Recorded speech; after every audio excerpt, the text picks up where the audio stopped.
Hey guys, we're going to have hamburger gravy. I like it best on mashed potatoes, but I don't have any, so I'm putting it on buttered toast. I'm just putting the pat of butter in the middle. You'll see why. Hang on while I light the stove. It's being mean to me. I'm going to have to use a match. Sorry about that. Okay, I've got hamburger meat, also known as ground beef or minced beef, and I'm going to fry it and kind of, crumble it. This is not hex-clad, but it's, the experts assure me that it's made in the same factory in China. It's a reasonable facsimile, see? And I like to use a fork to crumble the meat. But you could use a wooden spatula or spoon if you want. If you have one of those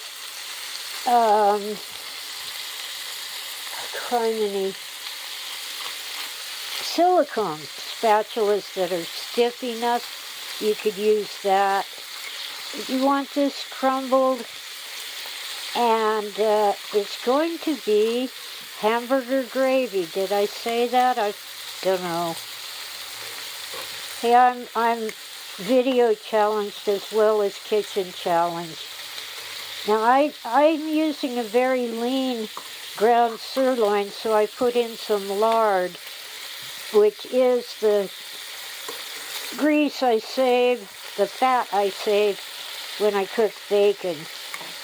It's good stuff. Now, see, it isn't totally cooked, but that's okay. Doesn't need to be. Next, sorry about the weird camera. I'm getting into the flour. Now, I have about a 1/4 pound of the meat, so I'm going to get the equivalent of 1 or 2 tablespoons and sprinkle it over the top of the meat. I'd say that's 2 tablespoons. And we're going to add butter. So hang on while I get the butter. Be right with you. I'm a camera klutz. Come on. Okay. So I've got a little butter in here, and I'm mixing in the flour. The flour needs to cook to take away the raw taste. But you don't really want to brown it.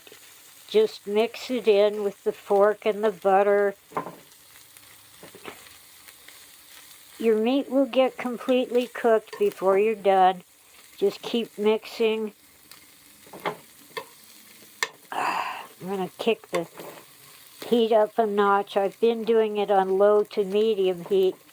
I'm just putting it on high for a second. Now, down to medium or medium-low again. Low-medium, and a splash of milk. Now, most people can tolerate milk when it's cooked like this, but if you can't, get whatever kind of broth you like. I guess you could use water, but really it's better to have chicken broth or vegetable broth or beef broth. Uh-oh.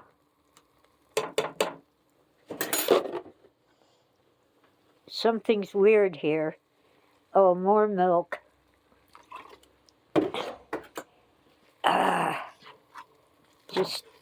You gotta do this by feel.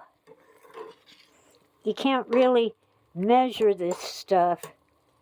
You've got to feel it and see it. The flour isn't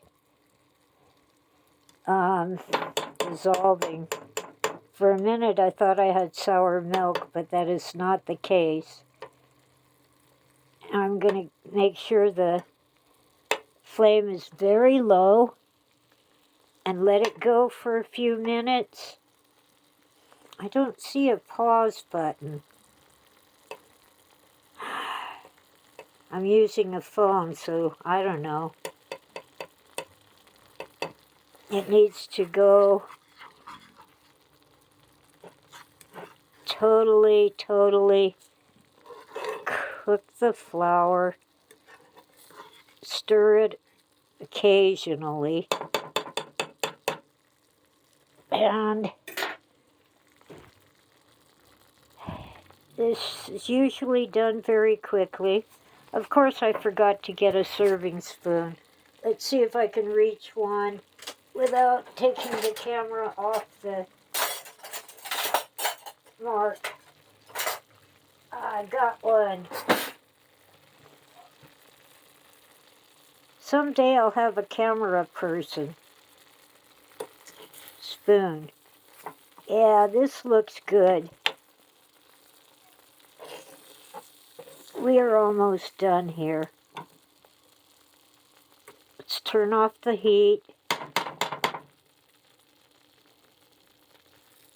And I'm going to bring the plate over to the stove so I don't... See, I've been cleaning the stove top. It needs more work. Been mopping the floor too. Now here's my toast with a pat of butter. Here's the meat going on top to melt the butter. I think I want 2 spoonsful. It'll soften the toast and melt the butter. And since I love butter, I'll probably put another pat of butter on top and let it cool a little so I don't burn my mouth. But basically, it's done, and it was just about 5 minutes. I'm at 7, almost 8 minutes now. Okay, less than 10 minutes, and I've got a wonderful lunch. All I need to do is put a pat of butter on top and let it cool so it won't burn me. Catch you later. Bye.